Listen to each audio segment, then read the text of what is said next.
You're scrolling through your feed right now, watching perfectly curated lives unfold before your eyes. Everyone's sharing their wins, their travels, their relationships, their thoughts on everything. But somewhere in the world, there's a man who hasn't posted in months, maybe years. His profile is a ghost town. His stories are empty. His feed is silent. And somehow, this simple act of digital absence makes everyone around him deeply uncomfortable. They start asking questions. Are you okay? Why don't you share anything anymore? Don't you want people to know what you're doing? But here's what they're really asking. Why aren't you playing by our rules? Why aren't you seeking our validation? Why aren't you performing your existence for our consumption? Friedrich Nietzsche, the philosopher who shattered conventional morality, understood something profound about human nature. He warned that society creates invisible chains through your desperate need for approval.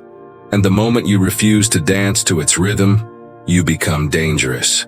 Not because you're doing anything wrong, but because your silence exposes the emptiness of what everyone else is doing. The man who doesn't post on social media is society's nightmare. He's living proof that you don't need external validation to exist, that your life has value even when strangers don't witness it, that meaning comes from within rather than from likes and comments.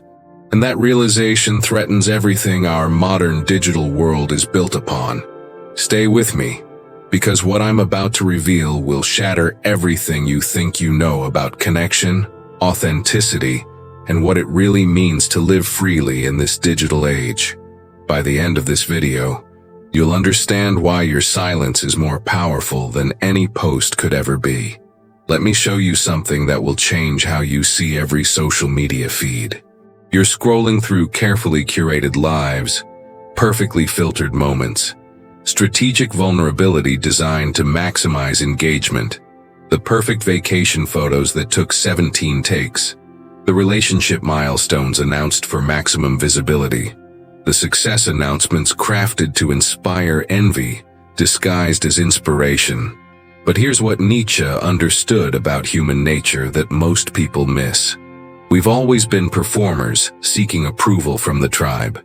The difference is that now we have an audience of thousands watching our every move, judging our every choice, validating or rejecting our existence with the tap of a screen. Think about what happens when you experience something beautiful.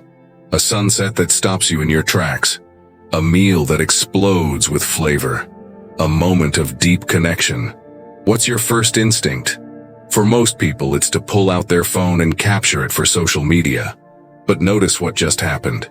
The experience shifted from being lived to being performed, from being felt to being documented, from authentic to manufactured.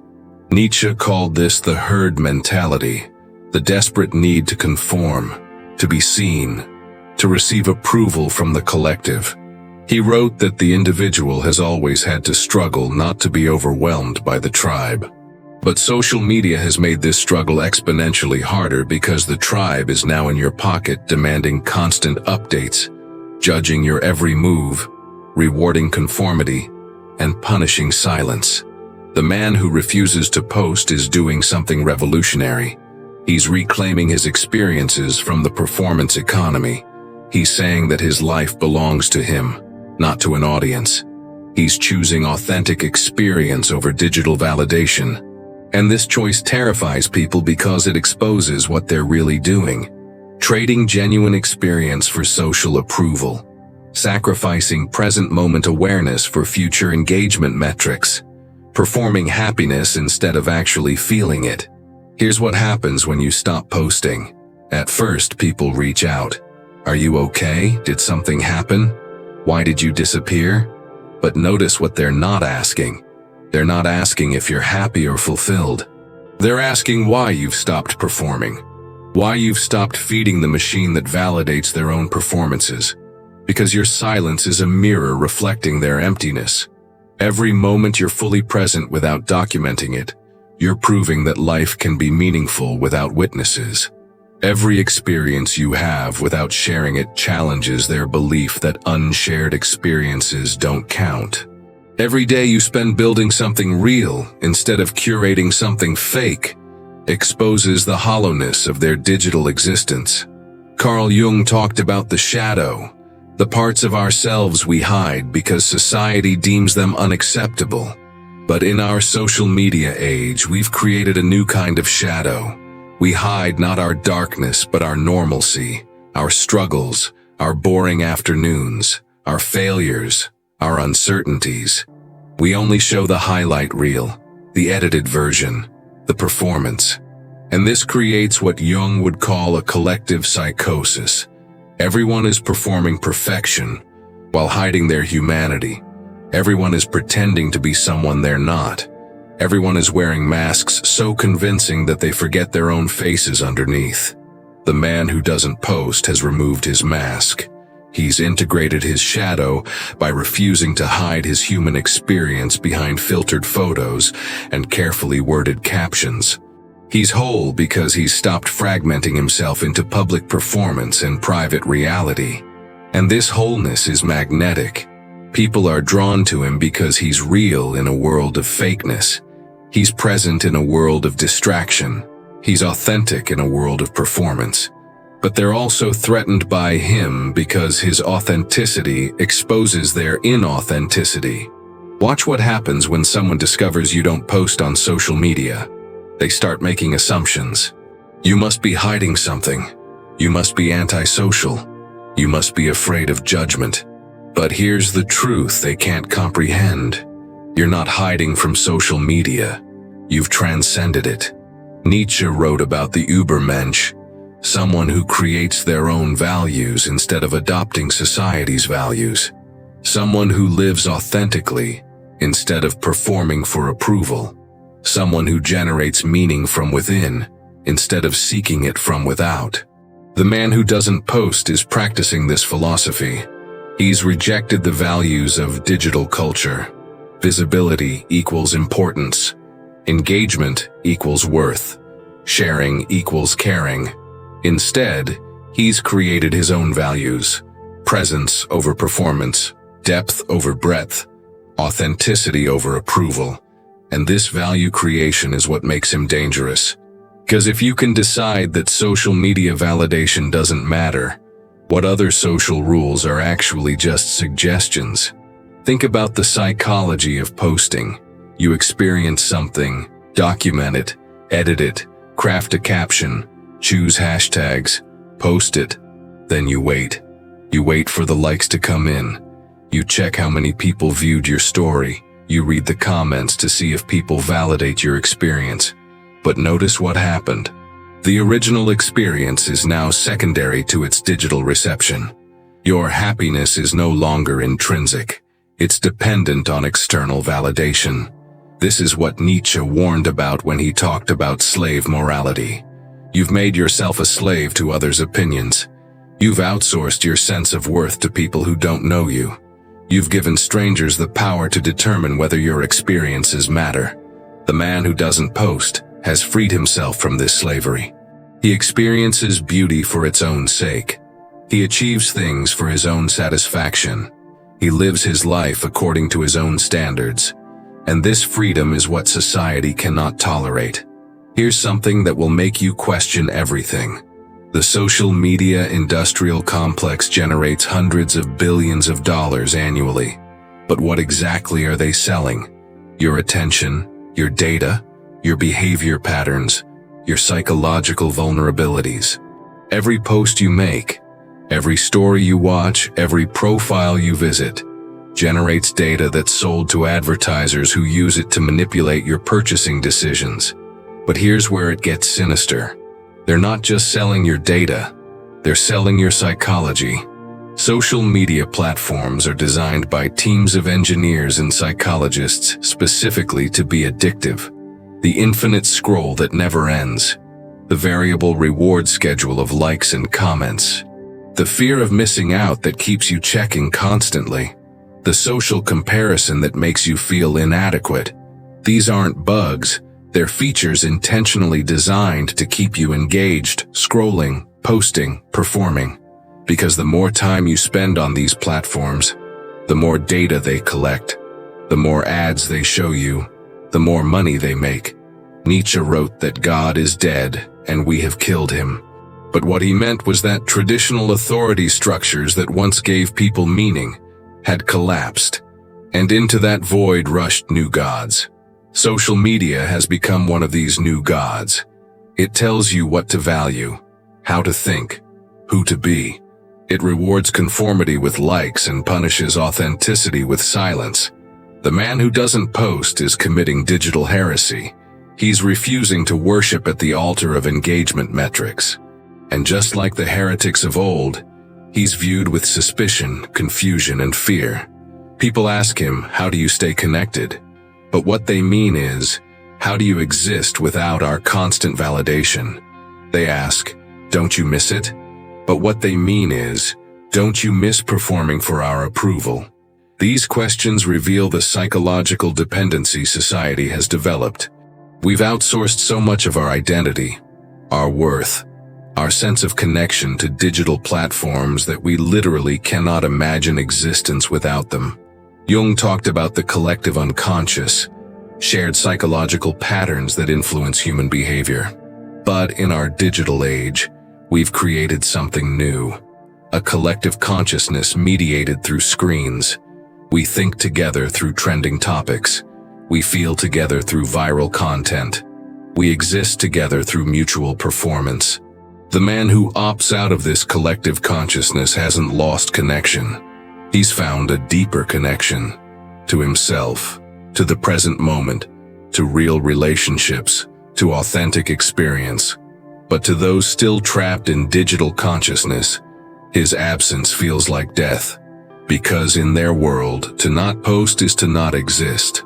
Let me tell you about the spotlight effect. People dramatically overestimate how much others think about them. You worry about what people will think of your post, but most people barely notice it because they're too busy worrying about their own posts. The man who doesn't post has transcended the spotlight effect entirely. He's realized that not only do people not think about him as much as he imagined, but their thoughts about him don't determine his worth anyway. This realization is what Nietzsche called amor fati, love of fate. The reality is that you're not the center of anyone's attention except your own. Your posts aren't as important as you think. Your absence isn't as noticeable as you fear. Your life's meaning doesn't depend on digital witnesses. When you truly internalize this, something incredible happens. You stop performing and start living. You stop curating and start experiencing. You stop seeking validation and start generating your own sense of worth. But society has a vested interest in keeping you believing the opposite.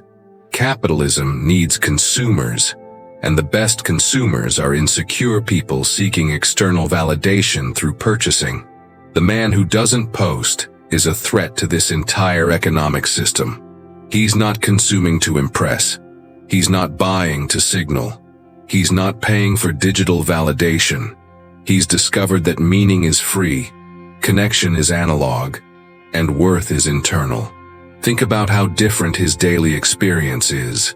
He wakes up without checking how his posts performed overnight. He eats breakfast without photographing it. He has conversations without thinking about how to share them later. He experiences beauty without documenting it. He achieves goals without announcing them. He lives moment to moment without performing for an audience. This presence gives him something people desperately crave but don't know how to find.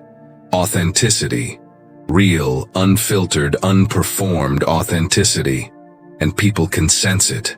They can feel that he's different, more grounded, more present, more real. But they can't articulate why. So instead of examining their own digital dependencies, they project their discomfort onto him. There must be something wrong with him. These projections reveal more about the speaker than the subject. They expose the anxiety, the dependency, the emptiness that digital life creates. Watch what happens to people who quit social media for even a week.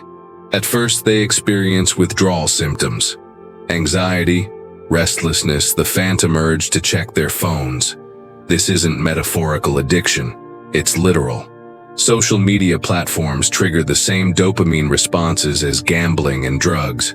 But after the withdrawal passes, something remarkable happens. They start noticing things. The way sunlight filters through trees, the subtle expressions on people's faces during conversations. They start feeling things more deeply. Joy isn't immediately flattened into content. Sadness isn't performed for sympathy. Emotions exist for their own sake. They start connecting differently. Conversations go deeper because they're not thinking about how to share them later. Relationships become more intimate because they're private rather than public. This is what the man who doesn't post has discovered. That life on the other side of performance is richer, deeper, more textured than anything you can capture in a photo or express in a caption.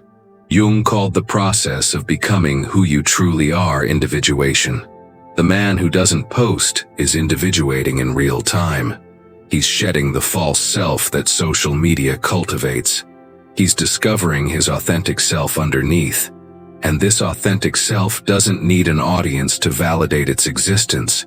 It doesn't need likes to confirm its worth. Imagine you're on your deathbed looking back at your life.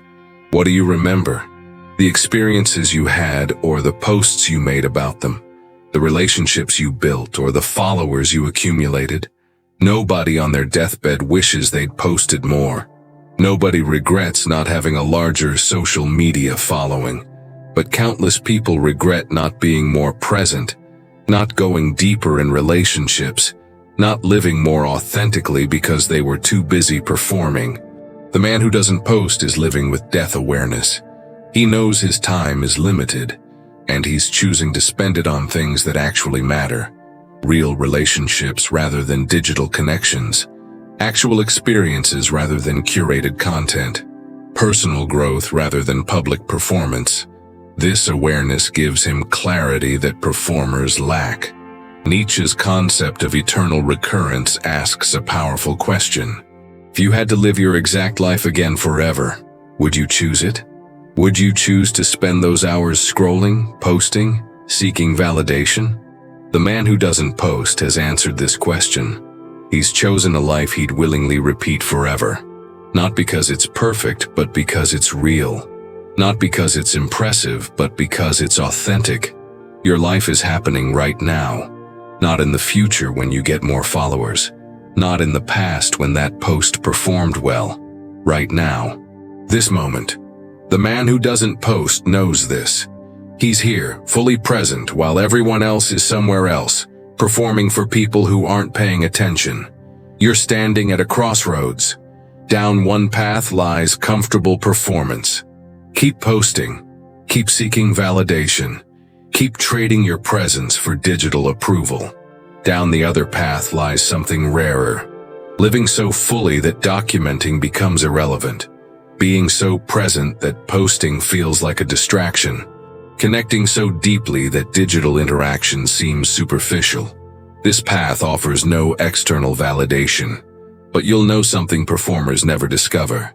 That you're complete without an audience. That your experiences matter whether anyone witnesses them. That real connection happens in private moments. That life is richer when you're living it rather than curating it. The man who doesn't post has won the struggle against the tribe. Not by defeating it, but by recognizing he never needed its approval. His silence speaks louder than any caption. His absence more powerful than any presence. His authenticity more attractive than any performance. Because in a world of digital noise, silence is revolutionary. In an age of constant performance, presence is radical. In a culture of external validation, self-sufficiency is dangerous. The transformation waiting for you starts with one quiet choice. To be present instead of documenting. To live instead of performing. To exist fully rather than partially for an audience. Write these words in the comments. I choose presence over performance. Not for me, but for yourself. as a commitment to authenticity in a world of simulation, as a declaration of independence from digital dependency, as a reminder that your life belongs to you, not to an algorithm. Subscribe to this channel because the journey toward authentic living has just begun. Each video continues dismantling the illusions that keep you trapped in performance, dependent on validation, disconnected from what's real. Click that like button because this message resonates with something true inside you, something that knows you're trading too much for too little, something that remembers what presence feels like, something that wants to reclaim your life from the attention economy. The next video reveals another uncomfortable truth about modern life. Another way you've been programmed to seek external validation instead of internal fulfillment. Another illusion that keeps you performing instead of living. Another chain you didn't know you were wearing.